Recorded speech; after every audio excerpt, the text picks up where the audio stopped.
The stone marker in front of you is decorated with symbols of a very old folk religion that has all but disappeared from the Japanese archipelago. Over 1,000 years ago, during the Heian era, a new belief called Koshin made its way here from China. Followers of Koshin believed that three worm-like creatures live inside all of us.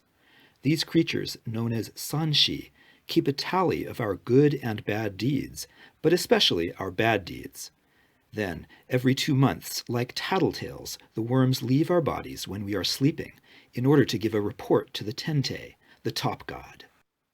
If the report does not paint a pretty picture, the Tente will punish us by making us ill, shortening our lives, or even killing us outright. So what would you do if you believed this? You would try to live like a saint, of course.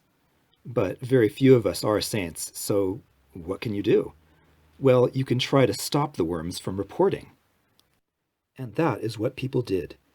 Every 2 months, on the special night when the worms were to go tattletale to the top god, people would try to stay awake all night so that the worms could not leave their bodies.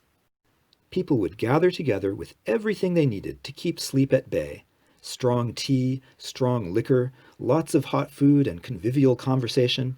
A big all-night party, in other words. So, where do the monkeys fit into this, you may be wondering?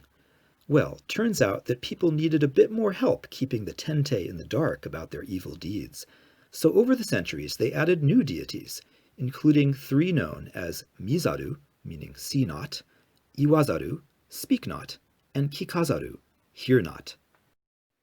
The Japanese are a pun-loving people, and since Zaru sounds like Saru, the Japanese word for monkey, these three new deities came to be depicted as monkeys.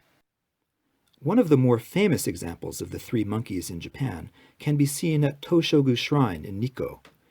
As often happens when new religions enter a culture, its symbols end up commingling with those of the existing religions.